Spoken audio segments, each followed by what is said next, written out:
Berbagai istilah digunakan pemerintah dalam upaya penanggulangan pandemi. Namun, banyak pihak yang menduga jika penggunaan istilah ini hanyalah siasat agar pemerintah terhindar dari kewajiban undang-undang dan tanggung jawab kepada masyarakat. Benarkah? Saya Zaki Akbar, dalam Data Fakta.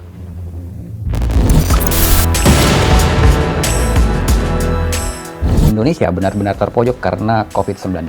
Dari hari ke hari, kurva kasus terus menunjukkan tren kenaikan. Padahal, pemerintah telah melakukan berbagai upaya demi menekan laju penyebaran COVID-19. Salah satunya dengan mengeluarkan kebijakan pembatasan yang tentunya dibungkus dalam kemasan berbagai macam istilah. Tapi hasilnya masih membuat geleng-geleng kepala.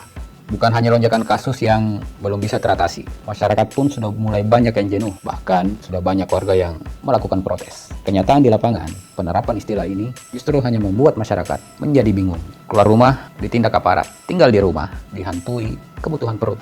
Beberapa waktu lalu, Presiden Joko Widodo menyebut jika PPKM sama seperti semi-lockdown atau dalam istilah undang-undang adalah karantina wilayah dan menganggap jika masyarakat akan lebih kesulitan jika lockdown diterapkan di Indonesia. Alasannya karena itu akan mematikan perputaran roda perekonomian masyarakat.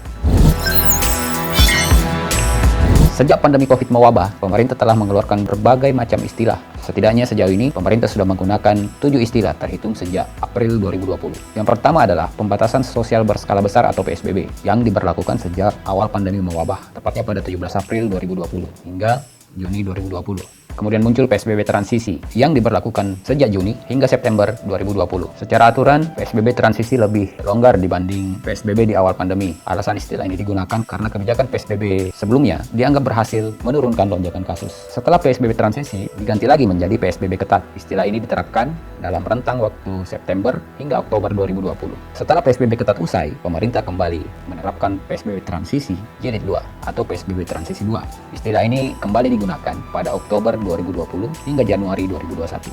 Seolah bosan dengan sebutan PSBB, istilah dalam penanganan pandemi, akhirnya bermutasi menjadi pemberlakuan pembatasan kegiatan masyarakat atau PPKM. Secara umum, tidak ada perbedaan signifikan aturan PPKM dengan PSBB. Perbedaan hanya terletak dari teknis pelaksanaan operasional di berbagai sektor. Salah satu alasan istilah berganti karena pemerintah menilai kasus COVID sudah cukup terkendali. Dimulai dari PPKM Jawa Bali. Kebijakan ini diterapkan sejak 11 Januari 2021 selama 2 pekan ke depan dengan bonus perpanjangan sebanyak 1 kali. Sesuai namanya, kebijakan ini hanya berlaku khusus di 7 provinsi yang ada di Pulau Jawa dan Bali. Indikator utamanya karena Pulau Jawa dan Bali menjadi penyumbang angka kasus positif tertinggi dibanding wilayah lain. Tak membutuhkan waktu yang lama, istilah PPKM Jawa Bali akhirnya bermutasi menjadi PPKM Mikro. Kebijakan ini masih berlaku di area yang sama. Alasan mutasi istilah ini karena ketetapan sebelumnya dianggap tidak efektif. Bedanya hanya terletak di strategi penanganan yang berbasis komunitas masyarakat hingga ke tingkat RT dan RW. 22 Juni 2021, istilah ini lagi-lagi bermutasi menjadi penebalan